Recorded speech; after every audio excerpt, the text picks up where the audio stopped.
சிவகங்கை மாவட்டம் இளையான்குடியில் இளையான்குடி புதிய பேருந்து நிலையம் வெறிச்சோடி கிடப்பது குறித்து செய்தியாளர் இளையராஜா வழங்கும் கூடுதல் தகவல்களை கேட்கலாம். இளையராஜா வணக்கம். தற்பொழுது இந்த பேருந்து நிலையம் தொடர்பான தகவல் வெளியாகி இருக்கிறது, என்னவாக இருக்கின்றன விவரங்கள்? கண்டிப்பாக சிவகங்கை மாவட்டம் இளையான்குடி தாலுகா பேரூராட்சிக்கு நிர்வாகத்துக்கு உட்பட்ட இளையான்குடி டு சிவகங்கை புறவழிச்சாலையில் ஒரு பேருந்து நிலையம் கட்டப்பட்டுள்ளது. இந்த பேருந்து நிலையம் எதற்காக கட்டப்பட்டுச்சுன்னா, இளையான்குடியை சுற்றி ஒரு 55 ஊராட்சிகள் இருக்குது. இளையான்குடி நகர்ப்பகுதியில் பார்த்திங்கன்னா 1 லட்சத்திற்கு மேற்பட்டமான மக்கள் வசித்து வருகின்றனர். போக்குவரத்து நெரிசல், மக்கள் தேய்ப்பு இருக்குது. இந்த காரணக்காண்டி பகுதி மக்கள் பார்த்திங்கன்னா ஒரு 50 வருடங்களாகவே எங்களுக்கு புதிய பேருந்து நிலையம் வேண்டும் என்று கோரிக்கை விடுத்தாங்க. அரசு அந்த கோரிக்கையை கவனத்தில் எடுத்து கடந்த ஒரு வருடத்திற்கு பிறகு சுமார் 3.74 கோடி ரூபாய் செலவு ஒரு புதிய பேருந்து நிலையம் கட்டினாங்க.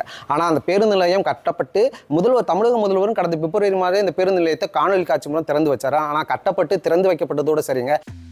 ஏய் கங்கராஜ், யாரந்த பையன்? கல்யாணம் இல்ல, நான் பிசினஸ் ஸ்டார்ட் பண்ண போறேன். எப்படி? பாஸ் வாலா.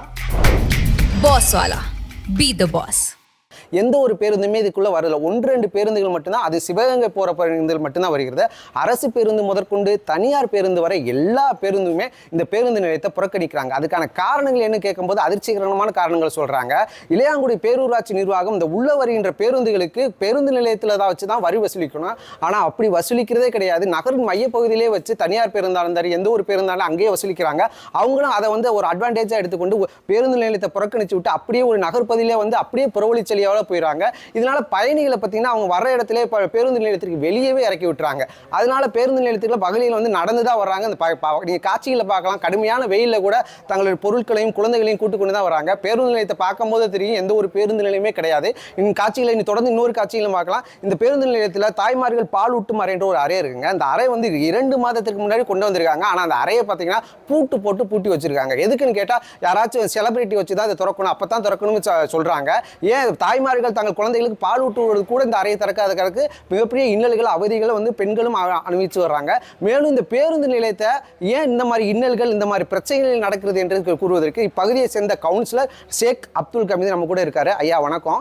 இந்த பேருந்து நிலையத்தை மக்கள் பயன்பாட்டிற்கு பயன்படாத நிலையில தான் இருக்கு. இதற்கான காரணங்கள் என்னென்ன இன்னல்கள் மக்கள் சந்திக்கிறாங்க, அதை கொஞ்சம் தெளிவாக விளக்கமாக சொன்னால் நல்லா இருக்கும். இந்த பேருந்து நிலையம் கட்டப்பட்ட நோக்கமே நகருடைய ஒரு நெரிசலை, போக்குவரத்து நெரிசலை குறைக்கணுங்கிற ஒரே எண்ணத்துக்காண்டி 4,75,00,000 மதிப்பீட்டில் கட்டி தமிழக முதல்வரால் கடந்த ஆண்டு திறக்கப்பட்டது. இந்த பஸ் ஸ்டாண்டை திறந்த நாள்லேருந்து பேரளவுக்கு ஒரு பேருந்து நிலையமாக இருக்கே ஒழிய எந்த ஒரு பேருந்துகளும் எல்லா பேருந்துகளும் இங்கே போகிறது கிடையாது. எந்த ஒரு விரிவாக்க வசதிகளும் கிடையாது. காரைக்குடியிலிருந்து பரமக்குடி, இளையான்குடி மார்க்கமாக பரமக்குடி செல்லக்கூடிய தனியார் பேருந்துகள் முற்றிலுமாக இந்த பஸ் ஸ்டாண்டை தவிர்த்துறாங்க. நகர பேருந்துகள் 6 இயங்கிக்கிட்டு இருக்கு. இந்த நகர பேருந்துகள் கூட இந்த புது பஸ் ஸ்டாண்டுக்கு இந்த புதிய பேருந்து நிலையத்துக்கு வர்றது கிடையாது. கரை எடுத்தவங்க, பெரிய பொருள் செலவில் கரை எடுத்தவங்களுக்கு வியாபாரமும் கிடையாது. நீங்கள் கூட அந்த காட்சியில் பார்க்கலாம், பல கடைகள் பூட்டியே கிடக்கு. எந்த ஒரு விரிவாக்கமும் இல்லை. 1 வருஷம் முடிஞ்சு போச்சு.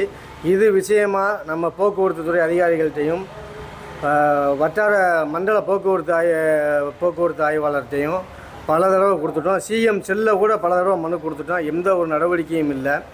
இந்த பொதுமக்கள், விவசாயிகள் இவர்களுடைய நலன் கருதி பள்ளிக்கூடத்துக்கு வர பிள்ளைங்க கூட பஸ்ஸை எதிர்பார்த்துட்டு நடந்து பள்ளிக்கூடத்துக்கோ இல்லை திரும்ப வீட்டுக்கோ போகக்கூடிய சூழ்நிலைகள் ரொம்ப கஷ்டமான சூழ்நிலைகள் இருக்குது.